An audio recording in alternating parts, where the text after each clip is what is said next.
তোমাদের অনেক অনেক ভালোবাসা জানিয়ে চলে এসেছি আমি একটা নতুন ভিডিও নিয়ে, বড়ি দেওয়ার ভিডিও। সেটা হলো মশলা বড়ি আর এই চাল কুমড়ো দিয়ে, বুড়ো চাল কুমড়ো দিয়ে, মানে যেটা একদম বুড়িয়ে যায় সেরকম চাল কুমড়ো দিয়ে সারা বছরের বড়ি আমরা এইভাবে তৈরি করে রাখি।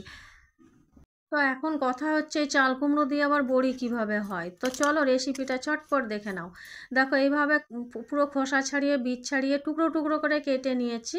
আর এই মিক্সি দিয়ে একটা গ্রাইন্ডারে করে দেখো আমরা পুরো পেস্ট করে নিচ্ছি। পেস্ট করে নিয়ে একটা সুতির ন্যাকড়া দিয়ে এইভাবে দিয়ে জলটা পুরো চিপে বের করে নেব, মানে যেভাবে ছানাগুলোর জলগুলো ঝরিয়ে নেই ঠিক সেইভাবেই চিপে বের করে নেব।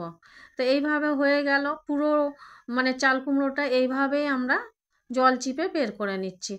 আর ওটা প্রসেসটা দেখিয়ে দিলাম। এবার বিউলির ডালের, সেটা তো সবাই বাটতে পারে, তো আমি বিউলির ডালের ডাল বাটাটা আর বললাম না কিছু। তো যাই হোক, বিউলির ডালটা আমি বেটে নিলাম।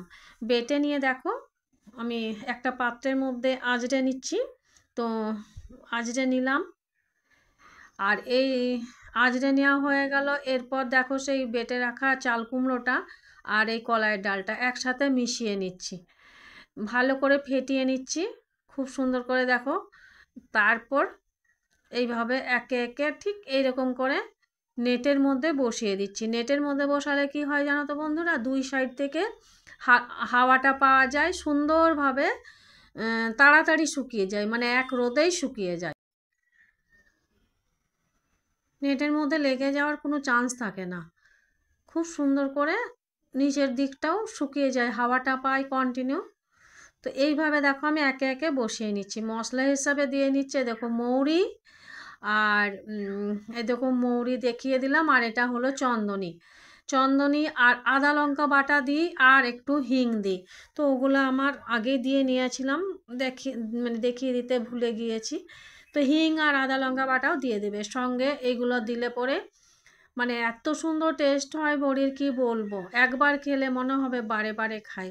তো দেখো আমি কিন্তু এইভাবে সব বড়িটা বসিয়ে নিচ্ছি। দেখো আমার পুরো নেটটা ভর্তি হয়ে গেছে, একটু বেঁচে ছিল এটাতেও একটু দিয়ে দিয়েছি। তো এইভাবে আমি বড়িটা বসিয়ে নিয়েছি। বিকেলবেলায় তোমাদের দেখো দেখিয়ে দিচ্ছি পুরো ছেড়ে গিয়েছে এক রোদেই।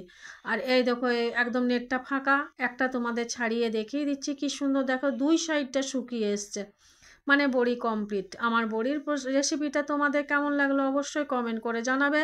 তোমাদেরও এরকম যদি চাল কুমড়ো হাতের কাছে পাও অবশ্যই এইভাবে বড়ি বানিয়ে সারা বছর রেখে দিতে পারো স্টক করে। কেমন লাগলো অবশ্যই জানিও। ভালো থেকো, বাই।